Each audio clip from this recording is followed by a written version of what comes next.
Hello, everyone, and welcome to Police Off the Cuff, Real Crime Stories. I'm your host, retired NYPD Sergeant Bill Cannon, a 27-year veteran of the NYPD.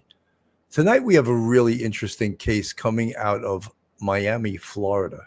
And this man here, who is a builder, a developer, Sergio Pino, is sort of the protagonist in this case. I pulled that word out of my college years. But he's involved in, this is his wife, Tatiana, and he was going to be charged with murder for hire going back to 2019. And it's a whole twisted web, as these cases usually are, where really people just don't think about the consequences of their actions, or they believe that they can outsmart law enforcement in committing a murder. And we've followed so many of these cases before in Police Off the Cuff Real Crime Stories, and they never get away with it. No matter how slick they think they are, they never get away with it. And what is it about? I'm not going to define that, because we have a great guest on tonight who's going to define that. This is the thumbnail, and you can see I sort of let the cat out of the bag. The surprise, Dr. Debbie Goodman's going to be on the show. But Millionaire Miami developer Sergio Pino, well, I didn't want to give that up too early too, so I won't read the whole thumbnail.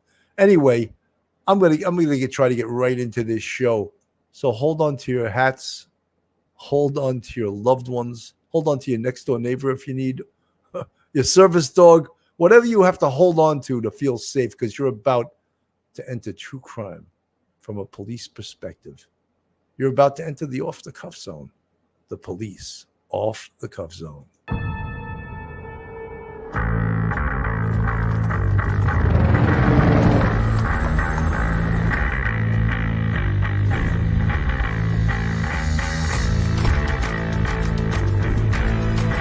There has to be some common sense.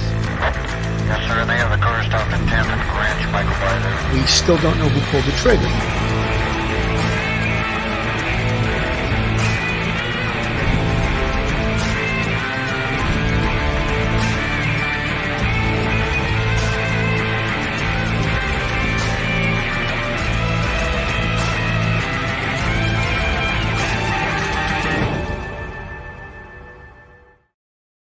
I'm going to get right into this show. And we have with me tonight my co-host. It's a little bit late for him because he is an academic after all.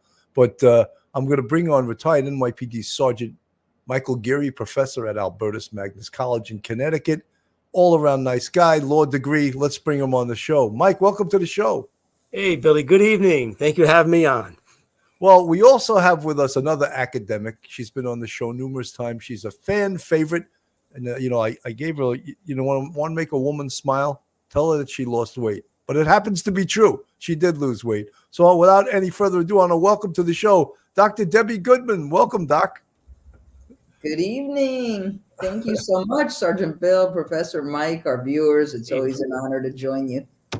Dr. Debbie, one of the things about this case, and I'm reading up on it today, and I have later on, I'll bring out the arrest affidavit, but this is your neighborhood.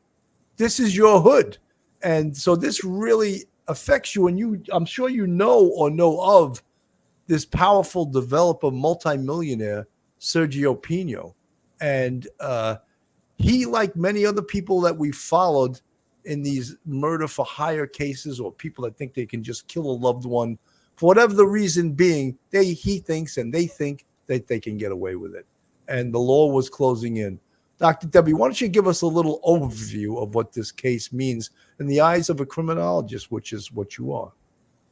Certainly. Well, again, thank you so much for having me on, and I'm delighted to join you. This case, obviously, for me, is a local case here in South Florida. And I didn't realize until a few days ago the far-reaching nature of this, and making its way into a national platform when I was asked to discuss the case on a national platform, but I had been following it, Sergeant Bill, for quite some time. And a couple of the key points, let's say, to just refresh our viewers. So the Pinos, Sergio and Tatiana, are certainly a prominent couple here in the South Florida area. Where they reside is referred to as Coco Plum. It's extremely prestigious and lavish, whereby residences begin in the $10 million range, upwards of 30 million. So just to give a glimpse of the monetary side here, which we might use as a discussion point later on in the conversation. But as you mentioned in the intro, Mr. Pino himself has become highly regarded in the building and construction industry, having created this multi-million-dollar business located here in the Coral Gables area of South Florida. So where we begin perhaps is with an initial allegation from Mrs. Tatiana Pino, whereby she had become sick and repeatedly visited hospitals in a 2-year span, upwards of 6 times in the hospital for illness unknown, until it was determined through blood and urine tests that she had been with the residual effects of fentanyl. And when asked, and again, as the viewers know, of course, fentanyl, synthetic opioid, it's considered 100 times the potency, according to DEA, of heroin. And so when she was asked how possibly could fentanyl have entered her system, she said she believed her husband was poisoning her. So that's one area. Then we move into a secondary area whereby, as we speak, 9 people are facing federal conspiracy charges, each of whom is in some manner employed by or associated with Sergio Pino for the purpose of, as you said at the onset, murder for hire. So that's the secondary issue. And now the tertiary issue, bringing us to the present, is a mere 2 days ago, as FBI agents were literally on the Pino residence about to conduct an arrest after having 2 search warrants, one of which was at the Pino residence, and the second of which was at the Pino business. Just prior to them making the arrest, Mr. Sergio Pino self-inflicted with a gunshot wound. So here we are, present day. Mrs. Tatiana Pino is alive. Her husband is not. There are a lot of allegations, and we're deciphering fact from fiction. And it's almost like something out of a movie, and yet it's real life. You know, Dr. Debbie, what this also smells of course, and one of the things I read, which was quite interesting, is that he had offered her 20 million as part of the divorce settlement. And he apparently is worth a hell of a lot more than that, in the 100 to 150, 300 million, whatever it is. He says much less than 300, but it was somewhere in the 150 million. So obviously someone who has been married to him for 30 years, I'm not taking 20 mil. I want at least half of your fortune. And that could be why he came up with the idea. And first, you know, with fentanyl, he was probably giving it to her, spoon feeding it to her, if you will, at a very low dosage, and probably increasing it so that it wouldn't be found out some way. But all it did was make her sick.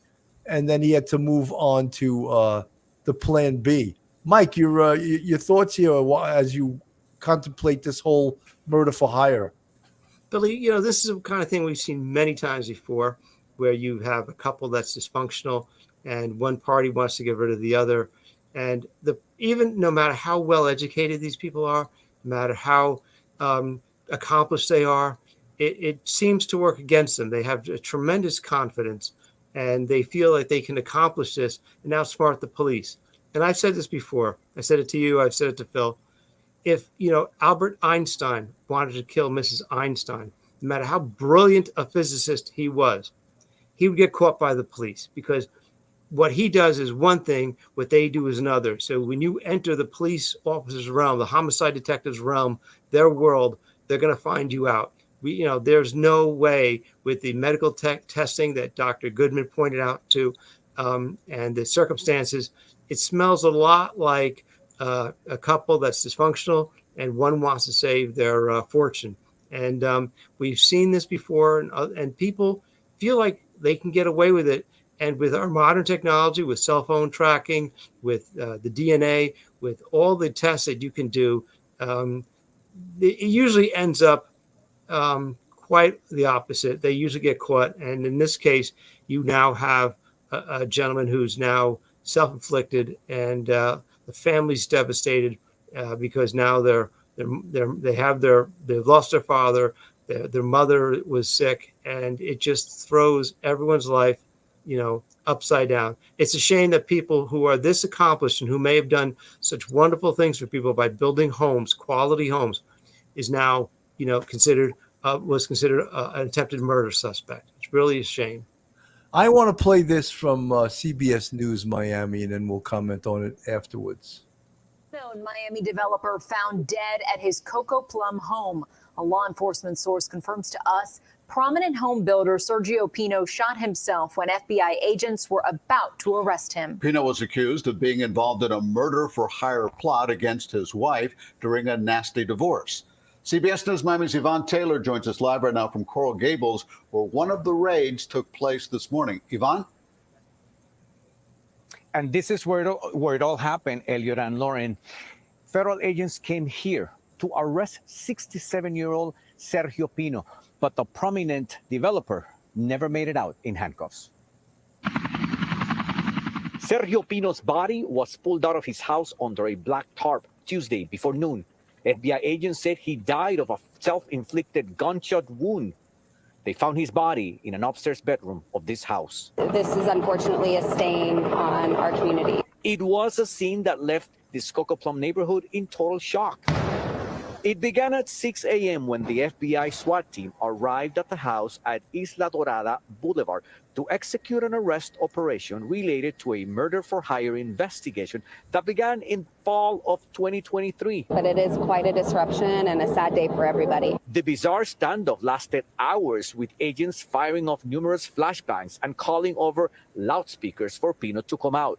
That went out until almost 11 a.m. when agents finally made entry into the house itself. Sergio Pino was in the middle of a contentious divorce proceeding. Tatiana Pino, his wife of more than 30 years, accused him of making threats. In this surveillance video, a rental truck driver deliberately smashed into Tatiana's vehicle. Her attorney said she was getting ready to head to a court hearing. Federal agents arrested 4 men, including Byron Bennett, Jaren Howard, Edner Etienne, and Michael Dolfo. Another arrest occurred early Tuesday morning at this Cutler Bay house. There were 3 loud bangs. Lily Shen told me neighbors woke up to all this activity at 6 a.m. It was the same time Pino's house was being raided. Neighbors identified the man as 42-year-old Fausto Villar. The family started coming out very peacefully. They all came in, surrendered. Fausto Villar was handcuffed and he was put in a police vehicle. The wife was kept for questioning. The FBI confirmed Villar's arrest at his house without mentioning his name or any direct link to Sergio Pino. They've been here for 7 months, 8 months. Villar's neighbors were shocked by the way he was removed from his house. Meanwhile, Sergio Pino's attorney sent a statement confirming his client took his own life, and the level of law enforcement activity was unprecedented and unnecessary, especially since we had offered to surrender him. Today's event marked a tragic ending to an investigation we were confident we could successfully defend. There were rumors and allegations, but what was lacking was evidence. And we also reached out to Tatiana Pino's lawyer, Raymond Raful, for comments. He responded by saying, under the circumstances, we are not making any comments at this time. So, the reporter says what was lacking was evidence, but I think if you read the 15-page arrest affidavit of the 2 groups that he hired to kill his wife, I would think that there's plenty of evidence. And one of the things that is amazing is, like, to me, is here's a really educated man who is very accomplished, a multimillionaire, and hires thugs from the street to kill his wife. I mean, do you think these thugs are going to stand up to questioning once they're facing life in prison? Because this is a murder for hire. That's life in prison, right? You think they're going to be stand-up guys? They're going to give him up quicker than, real quick. Dr. Debbie. You're right, Sergeant Bill. It's almost, we shake our heads in disbelief because there's so many things that are just hard to believe, yet here we are. Hard to believe that this accomplished family would be involved in a murder for hire. I mean, we understand as a society if there's marital discord or disharmony, and if decisions are made, then divorce proceedings, should ensue in the judicial, legal, hopefully peaceful manner. But the fact that it would come to this is really astonishing. And, to introduce again some of the classroom terms, the three of us are all professors, and certainly the viewers are well versed on a lot of what we discuss. But remember these two elements. We always say with every case, mens rea, actus reus. The mens rea in this case is present. Why? Because that's the intent. This is no accident. People don't just come together, 8, 9 individuals. They're calling it crews, CREWS, 2 sets of crews to total these 8 to 9 people in collusion to do this is unbelievable. And of course, apparently each of whom was to be paid at some point. What I heard recently, as of just a couple hours ago, they were to be paid if Mrs. Pino was to be killed before the next divorce proceeding. And so that's astonishing in and of itself. And then, of course, the actus rea, the action. There have been several actions here. How does fentanyl get into her system?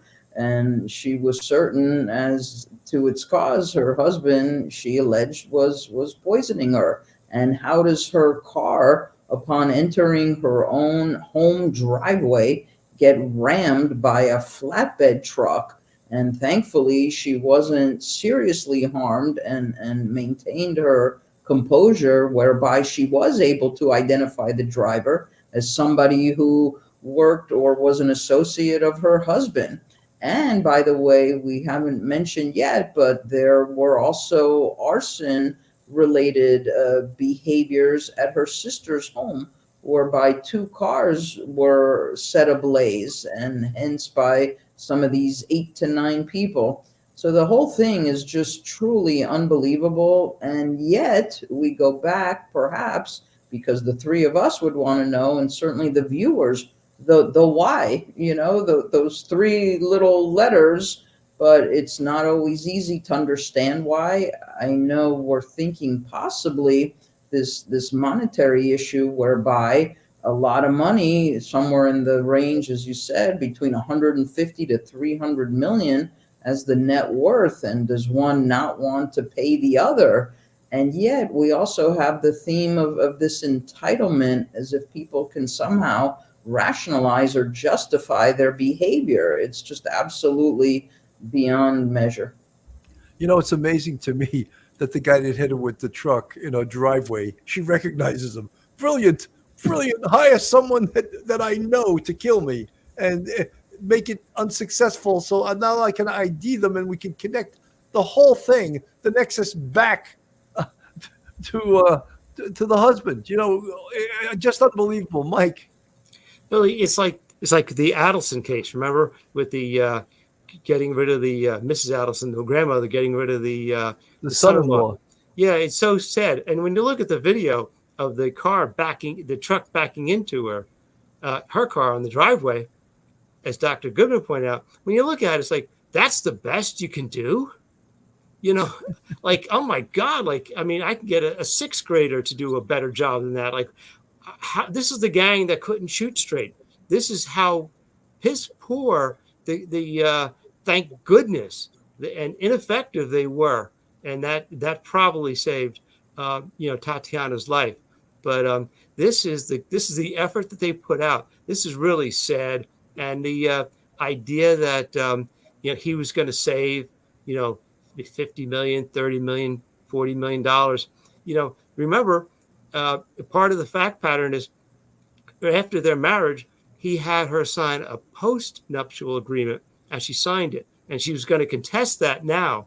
But the weird thing is, if she did actually sign a post-nuptial agreement, giving up some rights to alimony, if that was entered into fully and fairly and as an adult, that would actually be in effect, and he wouldn't have to pay her what she gave up.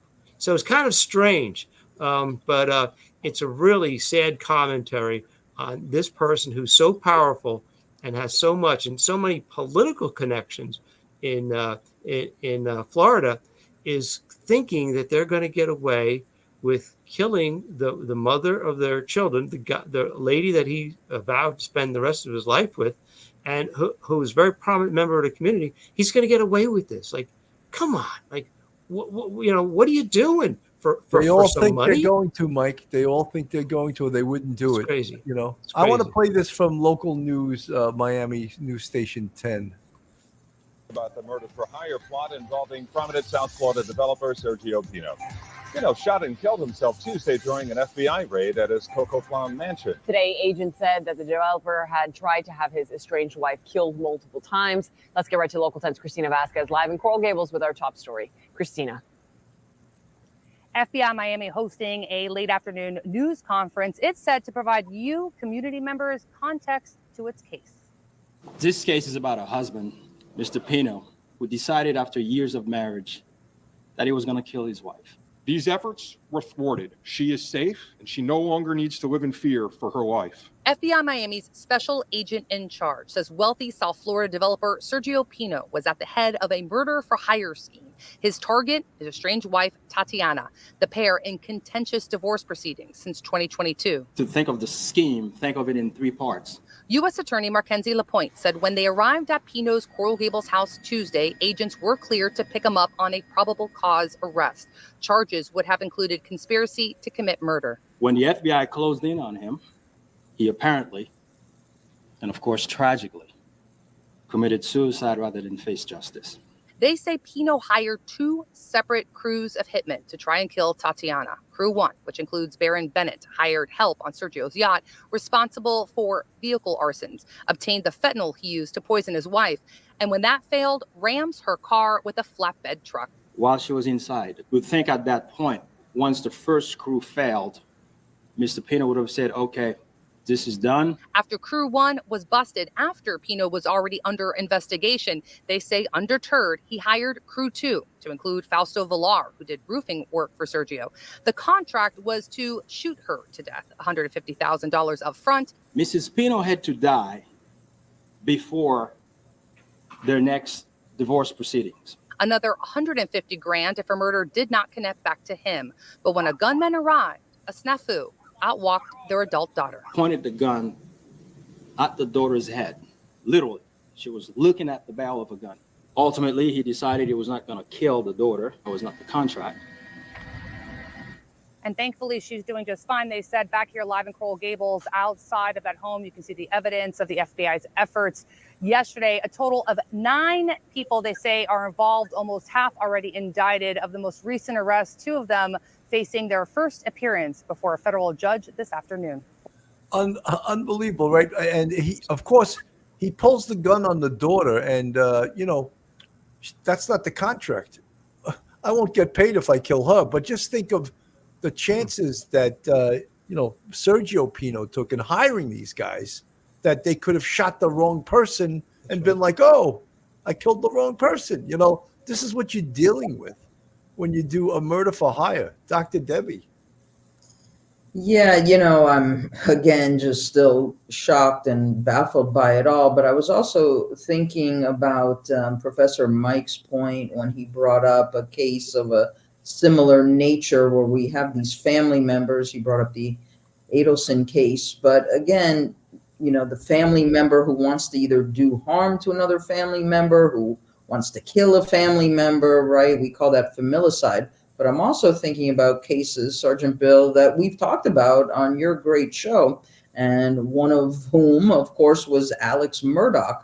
And so there just appears to be this mentality, right, of, well, let me justify and rationalize why I want to kill my wife and my son, and because I'm an attorney, I'll get away with it, right? It almost seems like that's the summation of his mentality.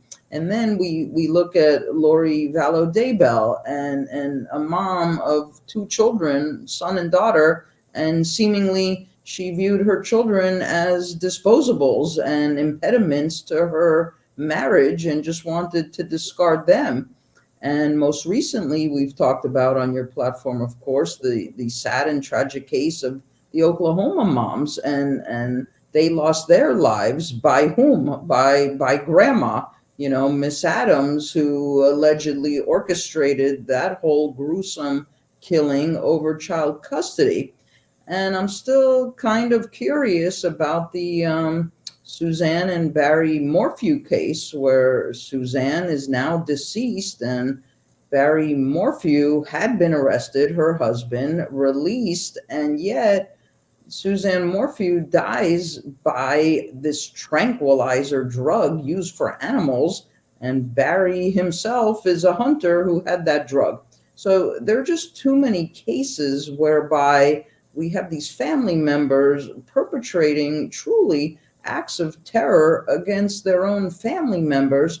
And I think the common thread, as both of you have mentioned, is there's this sense of how they justify and rationalize it. They think they're much smarter than local, state, and federal law enforcement officers. And as we know, that's just simply not the case. So thankfully, we have justice, and we have our excellent men and women in our field who will be very diligent and dutiful in bringing justice forward. Absolutely. Someone in the chat just also mentioned Jennifer Doulos, another case that was Right. another Very good. case. And, the husband committed suicide, and his girlfriend, Traconis, just was found guilty, and she received a heavy sentence for her involvement in that. There are just too many ways for law enforcement to catch you these days, because I don't know a single person within my scope of influence. I don't know if that's the proper word, but that doesn't own a cell phone, that doesn't own a computer, that isn't on social media.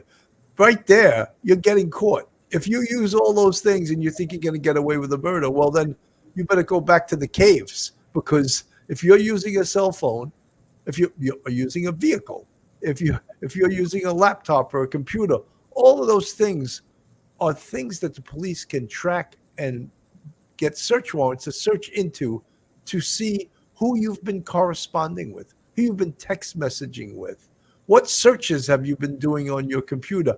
How about your bank account? You think a withdrawal of $150,000 cash might raise a red flag here and there, Mike? Yeah, Billy, they don't realize that people think of their cell phone, oh, it's really private. It's just between me and the other person, or their emails, or their text messages. No, that's actually, you can actually catch that with by downloading from the all the information in the laptop, all the information in the phone through a search warrant. They don't understand that it's not private. You're not whispering to somebody. Now you take that, plus you take now DNA technology, which we can see, in many of these other cases. It makes it so difficult, and genetic genealogy, it makes it so difficult to get away with this stuff, because even though the perpetrators are smart and they're skillful and they want to do this, but murder isn't their world. Being a lawyer, being an attorney, being a builder, being a housewife, doing something else. That's what they're good at. That's what they know.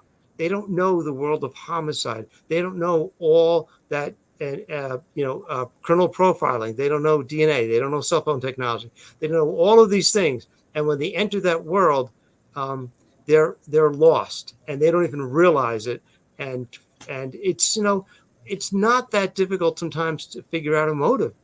Greed is often a motive. And when you get a married couple that's on the rocks and they're divorcing, come on, you don't have to be Sherlock Holmes to figure out who's suspect number one. Come on, it's scary. Exactly. One of the things, Mike, I just want to mention to our audience is like, even when law enforcement interviews people, they will never interview you in any meaningful way in any other place than their office or their precinct or with the FBI in their office, because it's almost like a basketball team playing on their home court. They want to play on their home court because that's where they feel comfortable.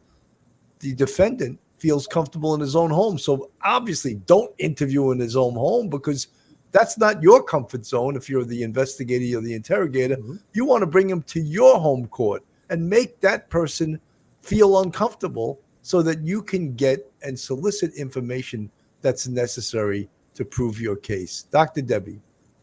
Very well said. I again just applaud our local, state, and federal law enforcement officers and agents, not only on this case, but all of the cases that have preceded this one and the ones that will be forthcoming that we'll talk about in the future. But for me, it's as a criminologist, it's always about the mindset of the criminal. To first, there's a lot of steps and stages to first thinking about the crime, making the plans to carry it out, actually carrying it out, and then the aftermath. So here we are, and thankfully a lot of the steps and stages were intercepted, and Mrs. Pino is alive. But I must say, because I always think about victimology here, the trauma obviously that she has endured, but also let's not forget the two daughters that they share, and the devastation that these two young ladies must be going through, that they now have come to the realization and knowledge of what potentially their father did and was planning to do. And then, of course, his self-infliction, whereby now they don't have their father. So it's sad, it's shocking, it's startling, just across the board. But once again, because of excellent law enforcement, she's alive, and who knows how long it may have continued had they not intercepted. So the hope too, obviously moving forward, is how can we prevent these things from happening? It's just not really something on anybody's radar, because if we look at data and we look at statistics about marriages, the data suggests that 1 out of 2 will fail. And to think that a possible resolution for people is to do this, it's just always shocking to me, the thought patterns and the processes of how people think, and then ultimately the actions and the steps they take. Absolutely. I want to play this from local News 10 in Miami. Developer Sergio Pino. The Fed's now saying the violence began after Pino's estranged wife refused to accept a $20 million divorce settlement. The couple's net worth once estimated in the hundreds of millions of dollars. Local Christina Vasquez is live with what else she's learned. Christina. New federal court documents also reveal how much money had already been dispersed to these alleged hitmen pertaining to that most recent murder contract. For every murder, for every crime, there's a motive. Why would wealthy developer Sergio Pino be so desperate to kill his wife of more than 30 years? The level of brazenness. Federal investigators say he would hire teams of hitmen to try and murder her. Multiple attempts on the victim's life. In a word, money. That's the implication in a criminal complaint for Fausto Cuba Villar. He performed roofing work for Pino, one of 9 arrested in a murder-for-hire scheme agents say Pino orchestrated amid contentious divorce proceedings. Makes great sense that the divorce had something to do with it. According to Villar, Tatiana Pino wanted half of what Pino owned, would not settle for the offered $20 million. Pino would most recently place a 300-gram bounty on her head, say investigators, of which 2 cash payments were dispersed of $30,000 and $45,000 up front during 2 separate meetings. Mrs. Pino had to die before their next divorce proceedings. Villar gives the job to former prison mate Avery Bivens, who recruits others, to include Vernon Green, the gunman say investigators, in last month's most recent and failed murder attempt. An armed assault on his wife and daughter. Villar indicated to Bivens he could not get more money from Pino because law enforcement was monitoring Pino. As FBI Tuesday move in on Pino's home for a search and arrest operation, the wealthy businessman commits suicide. And again, a total of 9 arrested, and FBI Miami special agent in charge said those cases will move forward, that irrespective of the death of Sergio Pino, he thinks they will be successful in their prosecution because he's confident, he says, in the evidence against them. Reporting live for you tonight. So, one of the things that I want to just bring up is that, people sometimes that deal with criminals, the criminals may turn on them and just say, something, why should I do this job? I'll just kill him and take his money, because he wants me to kill somebody. Let me go kill him and I'll, burglarize his house and no one will suspect me. I mean, so you're really playing with fire is what I'm trying to say when you hire the criminal element. Here's this guy, he's a roofer, but I also sideline in murder. If you pay me the right price, right. I'll dump my roofing job and I'll kill your wife for you, Like, I know I'm being flippant, but that's how easy it is. And it turns out the roofer was in prison. I don't know if Sergio Pino knew that. Maybe he did, because that's where probably looked him up, have criminal will travel. And he hires his cellmate or another criminal from his prison days to do the hit with him. So this is as Alec Murdoch said, what a tangled web we weave when we choose to deceive. Wow, I can't believe I remembered that little limerick. Mike, your thoughts? Billy, this is really crazy because this man is worth somewhere between 150 million, 300 million, and he's hiring the lowest hanging fruit. He's not going with a professional, and there's no honor among thieves, like you say. That guy who's doing the roofing, he knows his way around that house. He could probably leave a door unlocked, a window unlocked if he's working over there. What are you doing? How far afield are you out of normal, rational thinking behavior when you think you're just going to hire somebody? Oh, 30,000 here, 45,000 there. Meanwhile, you're worth almost maybe 150 to $300 million, and you're going to pay somebody that amount of money to do a hit for you. And you think that these people are going to be keeping their mouths shut? Are you out of your mind? Like, how far afield have you gone and down crazy lane, down that road? It's bizarre, as smart and as accomplished that guy is. When he's trying to figure out a homicide, a way to kill his wife, he's making the most insanely idiotic mistakes by hiring people. There's no honor among thieves. He's going to hire these people. It's stupendously idiotic. And thank goodness that other gentleman did not shoot his daughter when he had a gun pointed at his daughter's head. Thank God that the perp, that guy who was probably in prison recently, actually had more on the ball than Mr. Pino. Really scary. Mike, he was just honoring a contract. Right, exactly. Paid to shoot her. I'm paid to shoot the wife. So if I shoot her, I'm not going to get paid. He had no honor. It wasn't that he thought, oh, this is the wrong person.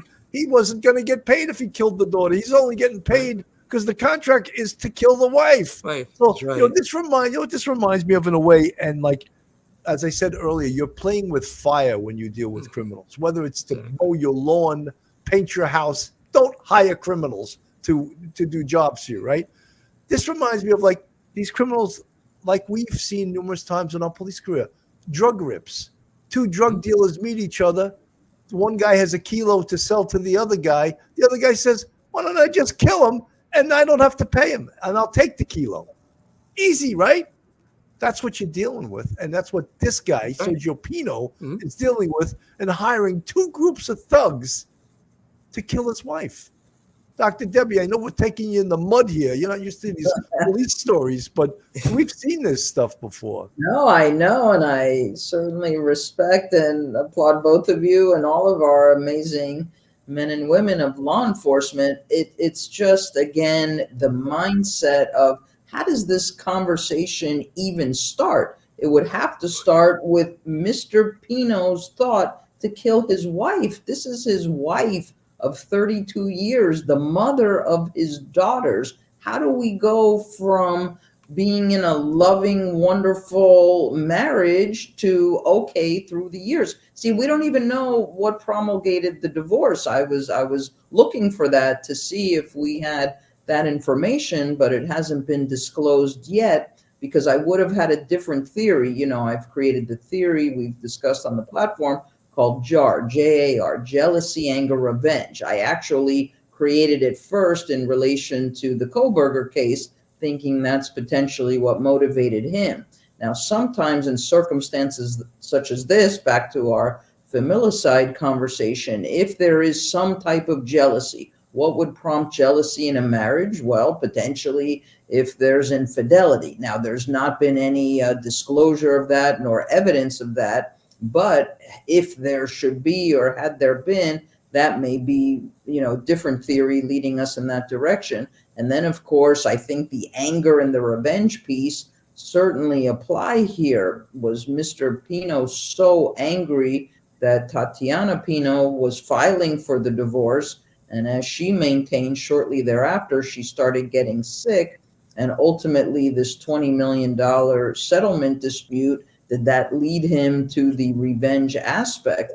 But it's still just always startling to me, whether it's this case or the other 100 we've talked about or we'll talk about in the future, how individuals come up with this as an actual thought, and then they think it through to the level of really taking the action by hiring these other 8-9 people. And what are these people thinking? That they're smarter than law enforcement? They'll get away with it? I can almost guarantee at this level, as we're speaking, they're speaking and deciding they want to tell, you know, their side of the story and point fingers. So we're going to see a lot of that happening next, I believe. Absolutely. And, you know, and after all, Dr. Debbie, who these days can live on 20 million? That was a joke. It took you guys. I thought I had tape delay there. It was like there was no reaction. I was shocked. Really tough to live on 20 million. And I mean, I'm saying that facetiously, but obviously, you know, when we hear these numbers thrown around, 20 million, yeah, I'll take it, you know. But and then sue later on to get more, you know. But this was a really contentious divorce. And, you know, you always remember the cliche, money is the root of all evil. And sometimes you see that it is. It brings out the worst in people, you know, that they're willing to kill his wife for 32 years over money and get rid of her. And he was willing to kill his sister-in-law and almost had his daughter killed, you know, erroneously by one of these thugs. But then because it was a thug with a conscience that was like, no, that's her name's not on the contract, you know, it's the wife. So, you know, I know we're making a joke out of this, but this is not a joke. This is very serious, and it could have ended. Well, it did end tragically. The Sergio killed himself, you know, and if he didn't think that murder and murder for hire was a way out of this, he'd still be alive, living on his 150 or 200 million, whatever the amount of money he has, and maybe giving his wife 50 million or 75 million. And they could both live happily ever after, you know. I don't know. He's 67 years old. And I guess 75 million wouldn't be enough to the, you know, 20 more years he has on this earth to make it to that, whatever. And he had to kill his wife. Mike. Yeah, that's the strangest thing. It's like you've got someone with so much, the money, the prestige, he's got the connections, the political connections, and this is what he does. This is his final solution to a divorce problem. Rather than figuring out how can I change my life, how can I write a check. I remember if my wife and I are getting divorced, and she's going to be the custodial parent, I have to provide for her. Okay, maybe I don't like her, but she is the mother of my 2 children. I have to provide for my 2 daughters, and I'm going to fight over that. You know, it's remarkably small in a weird way. And so from this small little, like Dr. Debbie says, the anger, the jealousy, he's angry because she turned him down. She said no. And now it's going to be really contentious. And every time it goes into court, it might make the newspapers. Her attorney might hold a little press conference, do that sort of thing. And he's really angry. Maybe it's about the loss of control too, stemming from the anger. So I believe, Dr. Debbie, you're really right onto that, because his world, he's no longer in control of his world. His wife is rocking his world. He's going to have to take care of his daughters. You might have a judge who maybe he's not friendly with, maybe he doesn't know, maybe there's no political connections. He can't manipulate that person. And he's going to be at the mercy of a judge deciding how much money he's got to give to his wife and his children. And maybe he just actually can't take it. In some ways, as much as we are very sophisticated, our brains are very sophisticated, maybe what it really comes right down to is, like you say, anger, jealousy, some really primeval things, and nothing so elaborate. It just comes down to those little basic things. Mike, about 3 years ago, and I don't know why I'm remembering this story, but we interviewed Sammy the Bull Gravano, who was the underboss to the Gambino crime family. And he told us a story about when he was an up-and-coming mobster, and he lived in a house with his wife, and he had no money whatsoever. And some guy came up to him and he said, hey, I think my house is getting raided. And he goes, I got $350,000 worth of marijuana in my garage. Would you take it and hold it for me and hide it for me? And he goes, yeah, sure. So he loads it up in his car. He brings it to his house. Sure enough, the guy's house gets raided, and he doesn't have the weed there. So he's very thankful. And Sammy brings the weed back to him, and the guy gives him $5,000. And Sammy says, I thought at that point, he goes, why didn't I just shoot him in the back of the head and take all of the marijuana, the $350,000 worth of weed? Instead, he gave me, just $5,000. And he goes, I guess I'm a gangster with a conscience. And I always thought that was somewhat funny, like that here he is thinking, I could have just killed him and taken all, but instead, maybe I learned a lesson from that. I only got 5,000. I could have had 350,000. I don't know. I don't know what the moral of that story is, but it sort of is swimming in the same pond as this guy, Yeah, and I actually, I'm sorry. Thank you. Sorry, Sergeant Bill. I just wanted to piggyback with Professor Mike's point, and I think it's an excellent point, and I absolutely agree. I think it could come down to exactly what Professor Mike said about this loss of control, and that may have indeed been the tipping point, the loss of control coupled with the monetary circumstance led him to believe that this was the right pathway. Back to sayings and cliches, I have met the enemy, it is I. And perhaps that became the ultimate demise here. Absolutely. Folks, this is Police Off the Cuff, real crime stories. If you like real crime, true crime from a police perspective, then you're in the right place. And if you're not subscribed to us, go on our YouTube, hit that subscribe button, give us a thumbs up, ring that bell. And if you want to contribute to us financially, we have a Patreon with 4 different levels, and we also have a YouTube channel membership with 5 different levels. And we appreciate all our fans, our subscribers, our friends that support us, and also just subscribe. It's free to subscribe. That's all you have to do is hit that subscribe button. I wanted to read a little bit of the this is from the arrest affidavit, and on the background, it says, since July of 2022, law enforcement has been investigating Sergio Pino for orchestrating multiple contracts to kill his estranged wife, victim number 1, and her sister, both residents of Miami-Dade County. Events surrounding the contracts to kill victim 1 include, but are not limited to, more than 1 attempt to poison victim 1, 2 separate vehicle arsons at victim number 1's sister's residence, a hit and run at victim 1's residence in Pinecrest, Florida, the mailing of a threatening letter to victim 1, and an assault on victim 1 and the daughter of Pino and victim 1, victim 2, with a firearm at victim 1's residence, all occurring since 2019 through June 2024. Law enforcement also discovered that victim 1 had been poisoned with fentanyl through the tampering of her prescribed medication. As a result of this investigation, law enforcement secured the arrest of Bayron Bennett, Jaron Howard, Michael Dolfo, and Edna Etienne, hereinafter the Howard Group, for stalking, arson, and the use of interstate facilities in aid of racketeering. So all of these individuals are facing, I would think, life in prison for their acts to facilitate this crime of a murder for hire. The government doesn't like murders for hire. They look down upon them. That it's not a good thing that you're getting paid to kill someone. So what do, Mike? They jack up the felony from a B to an A, right? An A1, Right. And you are eligible for life in prison. You want to speak upon that, Mike? You got that law degree. You might as well use it.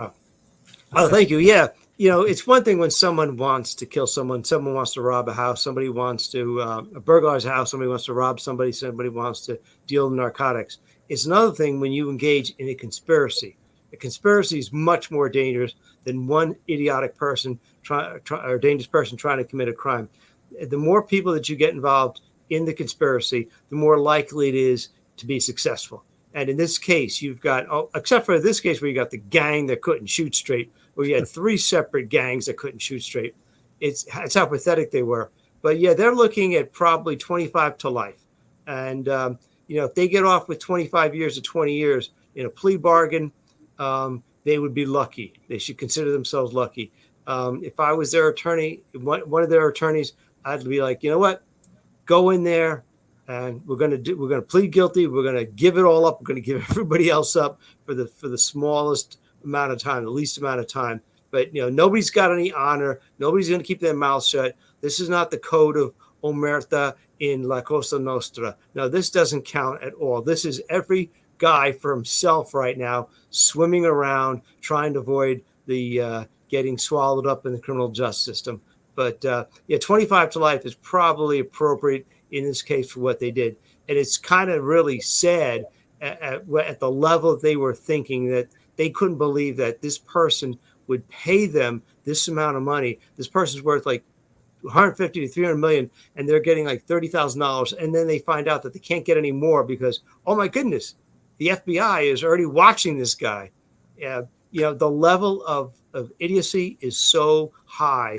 I would imagine that they're going to probably get, I don't know what they can offer a district attorney, maybe, but I'd be the first one in that door with my attorney saying, I'll give up anything I can.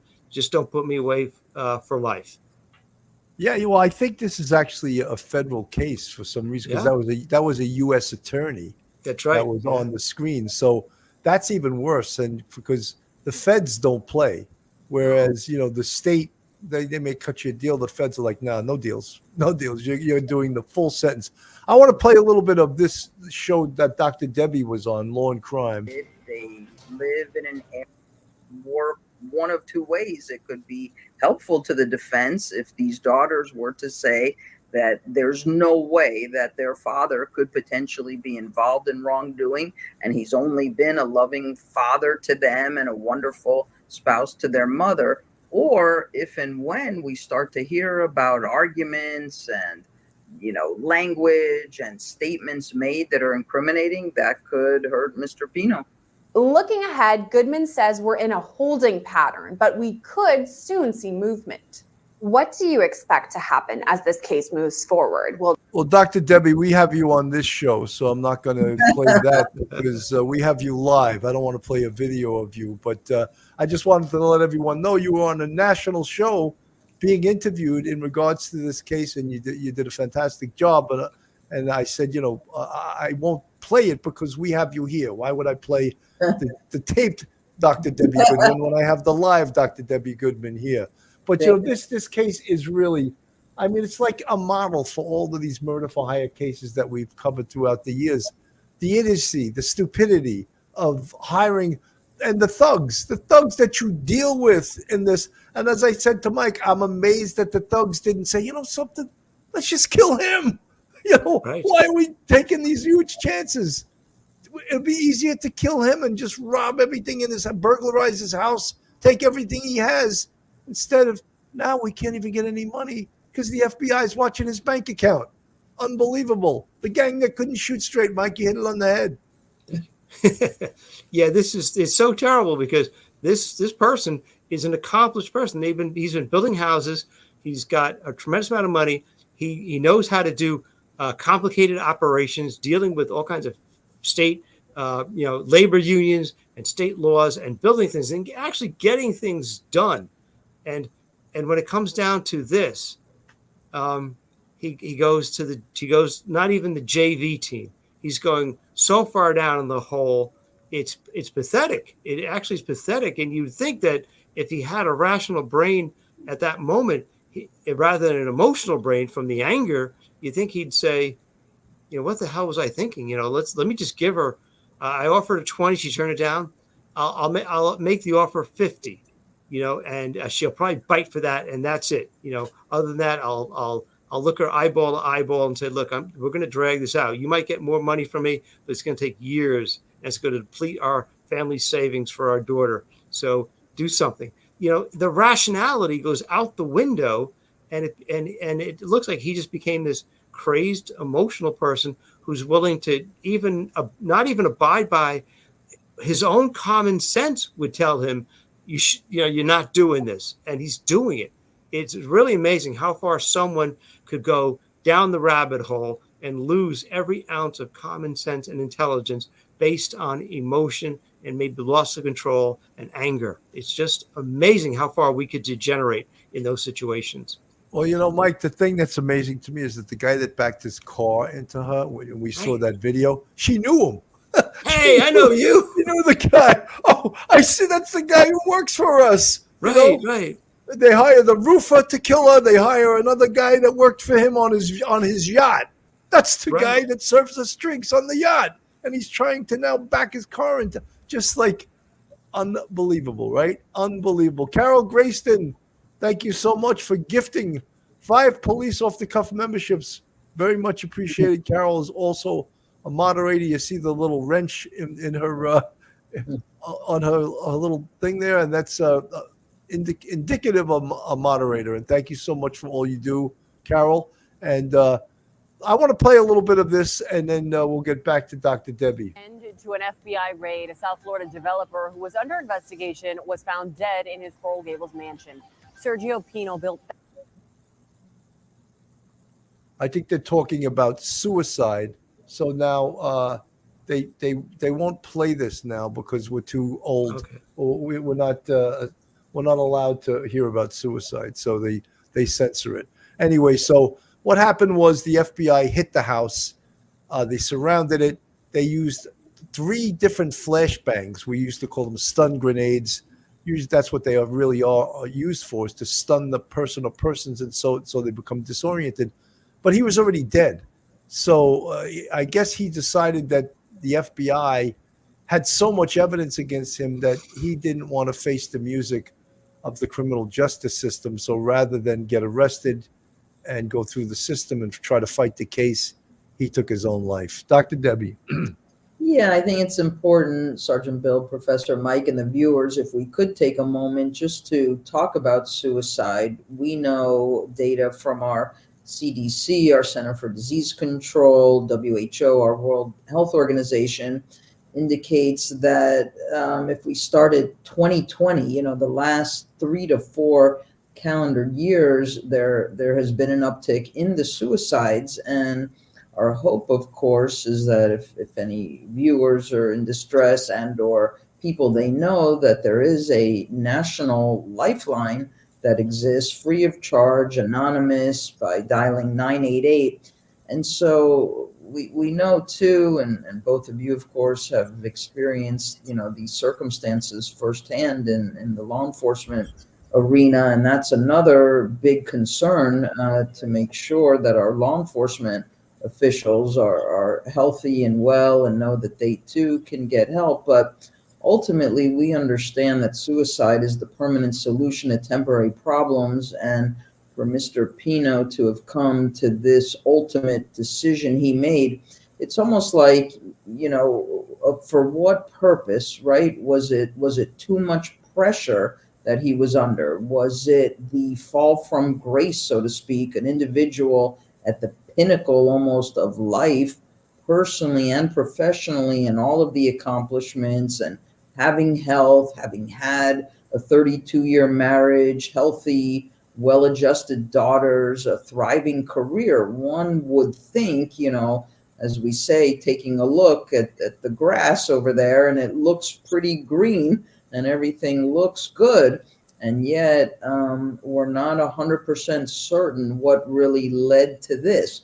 Was it that he knew he was about to be arrested?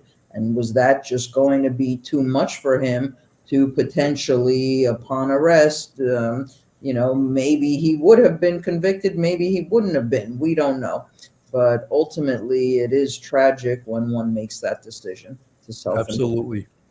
Well, I think we basically covered this as far as what occurred between Sergio Pino and his wife Tatiana, his daughters. I'm sure there's a lot more that we didn't cover, but the fact that one of the things that will take the sting out of the prosecution, even for the murder for hire guys, is that he's not around anymore, because that obviously he would have been the number one target, and then the hit guys would have been number two. Now they're the number one target, and the U.S. attorney is going to go after them with the full power of the U.S. attorney's office in South Florida. Mike, your final thoughts?